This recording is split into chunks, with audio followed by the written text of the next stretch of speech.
Previously, I agree, it is topical and relevant. in the dungeon of the Mad Mage,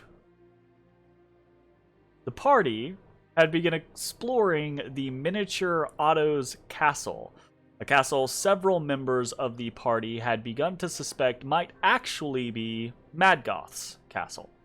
The party had found their way into a shredded study where the homunculus that had been attacking them was repeatedly respawning. They had also found a locked chamber here, and after Bones opened the door, the party had heard a series of detonations from one of the floors above them. The party found only more questions in the strange locked study, and so decided to continue exploring after tethering the door to the homunculus's room shut. The party found many strange chambers throughout the first floor.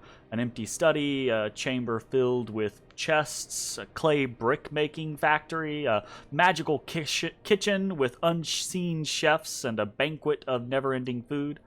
But what they didn't find were any answers to any of their questions. During their exploration, Ezrah and Ashes were both attacked by some creature that launched mind-altering gases at them. Fortunately, nothing bad came from the situations, but the party concluded that they were being stalked by some invisible creature that was intelligent enough to stay on the periphery of Matashtai's lantern. Feeling as if they had explored the entirety of the first floor and were still no closer to any answers, the party ascended the stair to the second floor. While still an eerie, almost haunting place, the second floor had a more luxurious feel about it, with stylish rugs and lounge chairs dotting the hallways. As the party began searching chambers, they eventually found themselves peering into a large bedchamber, where a sleeping figure snored loudly. Bones decided to investigate, and when he did, he crept up to the figure, peeled back the covers, and found absolutely nothing. But as he did so, wands within the many paintings about the room came alive and fired a volley of magical missiles at him. The party left to defend Bones and quickly hacked the wands down, but not before Bones was so injured that he fled the room.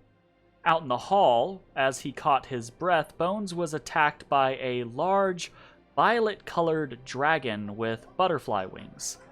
He was able to hold his breath and retreat from the noxious fumes the creature exhaled, and then watched as it winked out of existence. Still, the party had finally gotten a good look at the creature that stalked them. With Bones seriously wounded, the party decided to retreat back down to the first floor and rest. But as they headed down, they heard a ruckus coming from where they had trapped the homunculus. The party decided it might be a good idea to try interacting with the creature once more, and Matashtai healed Bones before the party set off. They found the magic being still trying to free itself from the chamber they had roped shut. The party undid the trap and confronted the creature, ready to fight, but hoping that finally communication would win out. Matashtai opened by saying a single word, Madgoth. And while the party had no way of knowing if that single utterance had an influence or not, the homunculus did not leap to attack them. Instead, it began rummaging around the detritus before lifting up a crudely drawn image of a violet, vaguely dragon-shaped creature. It then shredded the image in a fit of rage, cocked its head at the party, and waited for a response. The party surmised that this homunculus had been having to deal with the creature that had been stalking them, the creature that Bones had seen and now believed to be a fairy dragon. Probably, they guessed, the same creature that was tormenting the stone giants.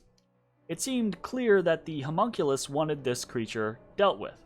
The party agreed, and the homunculus led them back to the strange study they had left earlier. There it reached into a mirror and pulled out a helm, the helm that the replicant version they had found earlier was modeled after. It gave this helm over to the party, and after Matashtai put it on, the homunculus demonstrated that, while wearing the helm, one would not take damage within the castle.